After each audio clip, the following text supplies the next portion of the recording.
Hi friends, हम लोग जो है एनसीईआरटी क्लास 9 के एक्सरसाइज 1.2 देखते हैं। कह रहा है कि state whether the following statements are true और false, justify your answers. Every irrational number is a real number. कह रहा है कि आपको जो स्टेटमेंट दिया हुआ है और आपको बताना है कि वो स्टेटमेंट ट्रू है या फॉल्स है। अगर ट्रू है तो क्यों ट्रू है, फॉल्स है तो क्यों फॉल्स है, उसकी रीजन देनी है मेरे दोस्त। ठीक है, तो फर्स्ट कह रहा है कि क्या जितना भी इरेशनल नंबर है, जितना भी इरेशनल नंबर है, सभी के सभी इरेशनल नंबर क्या रियल नंबर है? हाँ भाई, क्योंकि हम जानते हैं कि रियल नंबर जो है इरेशनल और रेशनल मिलके बना है। तो अगर रियल नंबर की बात करें तो उसमें सारे इरेशनल आ गए और सारे रेशनल आ गए। तो सारे इरेशनल जो है क्या रियल नंबर होंगी? डेफिनेटली भाई, इसका मतलब ट्रू है। इसका मतलब ट्रू है कि जितना भी इरेशनल नंबर है वो सारा जो है क्या है, रियल है। क्योंकि जो है रियल जो है वो रेशनल और इरेशनल मिलके ही तो बना है कि नहीं।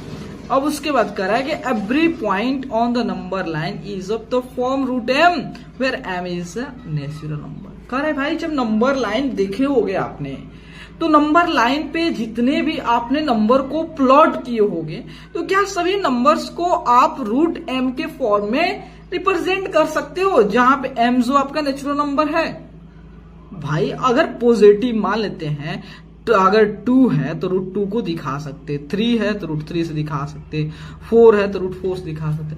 क्या अगर ऐसा हो गया, अगर -2 है तो अगर ये जो है क्या इसको नंबर लाइन प्लॉट कर सकते हो? भाई नहीं कर सकते हो। क्या है ये? Imaginary number. ये आगे आप क्लास 11th में पढ़ोगे, जो कि ये जो था हमारे रियल लाइफ में एग्जिस्ट नहीं करता है, इमेजिनरी नंबर है।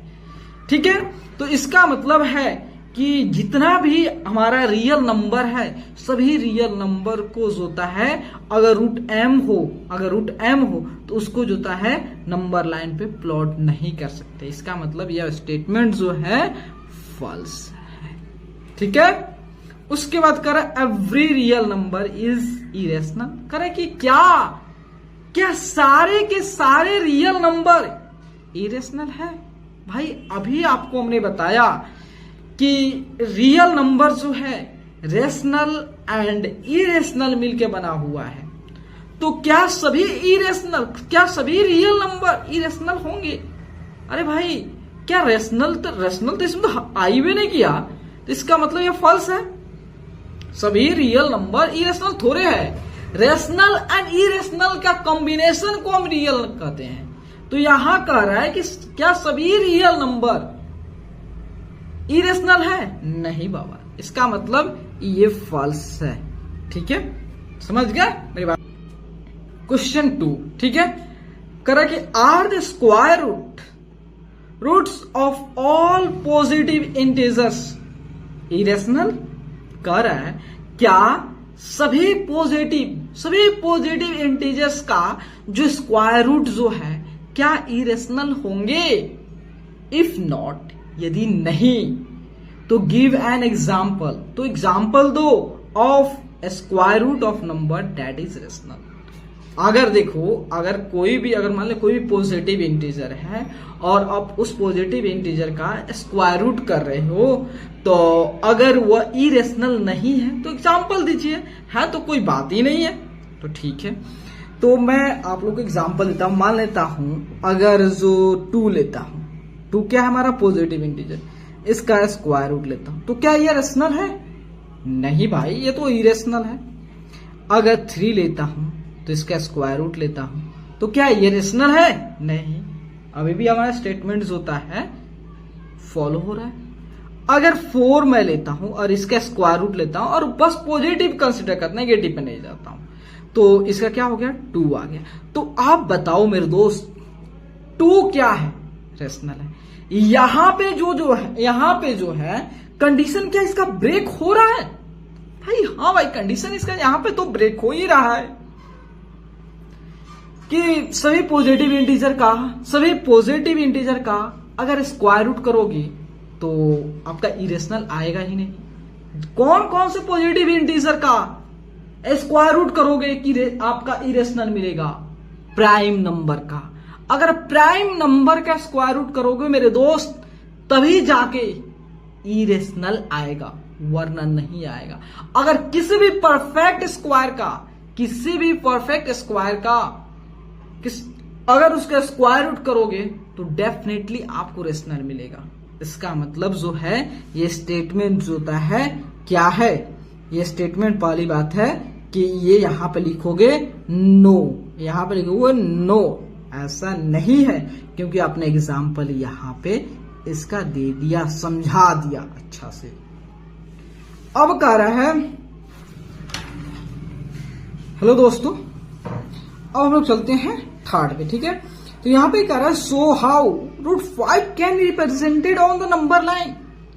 कह रहा है, क्वेश्चन कह रहा है कि मेरे दोस्त रूट 5 को जो होता है नंबर लाइन पे कैसे प्लॉट करोगे? तो चलो आपको मैं बताता हूं रूट 5 को नंबर लाइन पे कैसे प्लॉट करेंगे। तो देखिए, सबसे पहले हम एक राइट एंगल ट्रायंगल पे डिस्कस करेंगे, देन उस पे जाएंगे, ठीक है। तो यहां देखिए, ये हमारा राइट एंगल ट्रायंगल, ये थोड़ा दिक्कत हो गया, देखिए ये हमारा राइट एंगल ट्रायंगल है, ठीक है।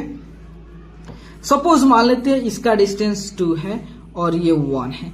अब चलिए इसमें पाइथागोरस थ्योरम अप्लाई कीजिए। यहाँ पर राइट एंगल ट्रायंगल है, तो √2 का स्क्वायर प्लस 1 का स्क्वायर कितना हो गया?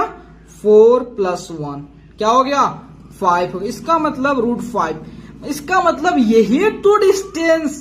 यही तो डिस्टेंस हमारा क्या है? √5 का डिस्टेंस है। इसी को तो हमें प्लॉट करना है। इसका डेफिनेट लेंथ मिले कि नहीं मिल गया? तो चलिए अब कंपास एंड होता है स्केल के हेल्प से, इसलिए हम ड्रॉ कर पा रहे हैं कि नहीं कर पा रहे हैं। चलिए देखिए, हम यहाँ पे क्या करते हैं, यहाँ पे ऐसे इसको लेते हैं ताकि आपको पिक्चर अच्छा से दिखे, ठीक है।